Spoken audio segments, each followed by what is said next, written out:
Welcome, multiple injured and one dead as artillery strikes rained down on Russia.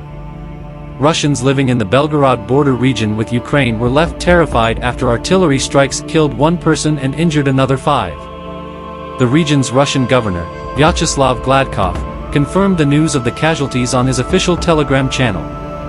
He said residential homes, cars and a poultry factory had suffered damage in the fallout from the attack in both the city itself and the surrounding localities.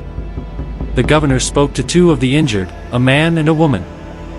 He wrote, "The man's back was cut with shrapnel, and the woman's face was injured. Miraculously, 2 children in this house were not injured." Ukraine braces for invasion of millions of Russian soldiers set to march on Kiev. Ukraine is calling on NATO allies to provide more weapons as it prepares for Vladimir Putin's second attempt to take Kiev, with the country's military chiefs preparing for a renewed attack next year. Ukraine is bracing itself for the invasion of millions of Russians as Putin's invasion of their country intensifies. Ukrainian Major General Andriy Kovalchuk revealed that the country is anticipating a potential attack on the city in 2023. He confirmed to Sky News, "We foresee such options, such scenarios. We are preparing for it. We live with the thought that they will attack again. This is our task." Kiev came under fire in February 2022, when President Vladimir Putin first waged war with neighboring Ukraine. However, its first attempt was unsuccessful with Ukrainian soldiers and civilians taking up arms to defend the capital.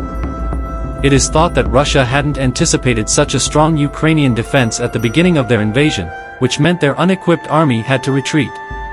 Almost a year on, Major General Kovalchuk revealed motivation among Ukrainians to protect the city had remained, despite recent attacks plunging people into darkness and ridding residents of heating and running water across multiple cities.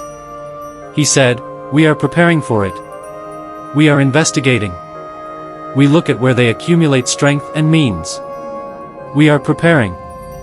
Since Russia's last failure, they've been able to occupy a clear path between Belarus, a close Russian ally, and Kiev.